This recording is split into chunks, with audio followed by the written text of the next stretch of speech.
ଗଞ୍ଜାମ ଜିଲ୍ଲା ଗୋବିନ୍ଦପୁରଠାରେ ନୂତନ ମନ୍ଦିର ବିଗ୍ରହ ପ୍ରତିଷ୍ଠା ଉତ୍ସବ ଅନୁଷ୍ଠିତ ହୋଇଛି। ବିଗ୍ରହ ପ୍ରତିଷ୍ଠା ଉତ୍ସବ 17 ତାରିଖଠାରୁ 24 ତାରିଖ ପର୍ଯ୍ୟନ୍ତ ଅନୁଷ୍ଠିତ ହେବ। ପ୍ରଥମ ଦିନ ନଦୀରୁ ଏକ କଳସ ଯାତ୍ରା ଅନୁଷ୍ଠିତ ହୋଇଥିଲା। ଏଥିରେ ଗ୍ରାମର ବହୁ ମହିଳା ଓ ପୁରୁଷମାନେ ଉପସ୍ଥିତ ରହିଥିଲେ।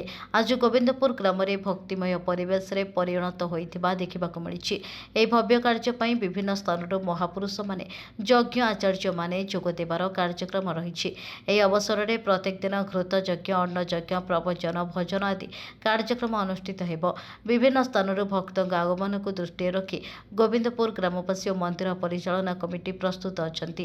ସୂଚନାଯୋଗ୍ୟ ଯେ ଏହି ମନ୍ଦିର ପାଇଁ ଗ୍ରାମବାସୀ ବହୁ ପରିଶ୍ରମ କରିଛନ୍ତି ଓ ଏହି କାର୍ଯ୍ୟକ୍ରମ ପାଇଁ ଗ୍ରାମବାସୀ ସହଯୋଗ କରିଛନ୍ତି। ତେଣୁ ପୁଣ୍ୟ କାର୍ଯ୍ୟରେ ସମସ୍ତଙ୍କୁ ସହଯୋଗ କରିବା ଗ୍ରାମବାସୀ ଅନୁରୋଧ କରିଛନ୍ତି। ସୂଚନାଯୋଗ୍ୟ ଯେ ଏହି ହନୁମାନ ମନ୍ଦିର ପ୍ରତିଷ୍ଠା ଉତ୍ସବ ହିନ୍ଦୁ ରୀତିନୀତି, ପୂଜା, ଯାଗଯଜ୍ଞ ଦ୍ୱାରା କାର୍ଯ୍ୟକ୍ରମ ରହିଛି। ପ୍ରତିଷ୍ଠା ଉତ୍ସବ ବ୍ୟତୀତ 8:40 ପ୍ରହର ନାମ ଏବଂ ପ୍ରତ୍ୟେକ ଦିନ ପ୍ରବଚନ ଭଜନ କାର୍ଯ୍ୟକ୍ରମ ଅନୁଷ୍ଠିତ ହେବ। ଭକ୍ତଙ୍କ ଗହଳିକୁ ଦେଖି ମନ୍ଦିର ପରିଚାଳନା କମିଟି ତରଫରୁ ଅନ୍ନ ପ୍ରସାଦ ବଣ୍ଟନ କାର୍ଯ୍ୟକ୍ରମ ରହିଥିବା ଦେଖିବାକୁ ମିଳିଛି।